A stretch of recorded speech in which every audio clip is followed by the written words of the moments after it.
Assalamualaikum warahmatullahi wabarakatuh, saudaraku semua. Hari ini kita makan. Nyam nyam nyam nyam nyam nyam. Hari ini kita masak ayam panggang golek gelebang. Ayam panggang golek gelebang ni apa sebab dia namakan ayam panggang golek gelebang? Sebab dia dimasakkan telungkup telentang, telungkup telentang, telungkup telentang, telungkup itu kerjanya dibolak-balik sehingga masaknya secara merata.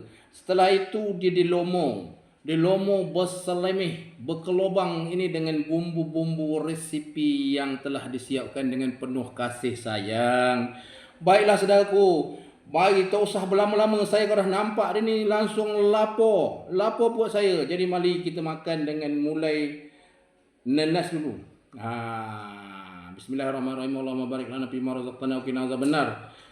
Ni nenas ni kalau kita makan dulu supaya dia sebagai penangkal di dalam ni kalau seandainya dia ini membawa ada penyakit. Okey, bismillahirrahmanirrahim. Nenasnya memang manis. Saya tak kurang daripada sambal. Saya tak boleh kurang dari sambal. Sambal ni seperti biasa. Sambal yang pedas. Ladanya pedas, sudah ada ni limau kasturi. Dia tak limau kasturi. Ini memang sedap. Luar biasa. Bismillahirrahmanirrahim. Saya makan pakai nasi. Jadi saya ambillah nasi dulu. Bismillahirrahmanirrahim. Itu dia. Nenas tadi saya cicah dululah dengan sambal. Paling sedap nenas dengan sambal. Saya tak sabar ni ayam ni. Ini dia. Masih hangat ayamnya. Aduh, ayamnya masih hangat. Waduh, mak sedapnya. Ditambah dengan sambal dia. Bismillahirrahmanirrahim.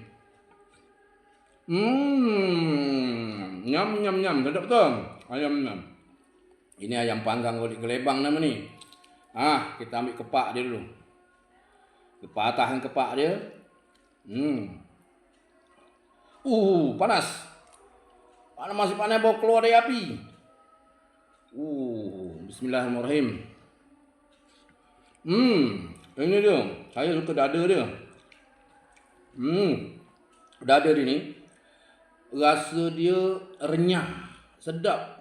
Faktornya ayam ni lembut. Sebab dengan resipi dicecah dengan sambal limau kasturi. Nyam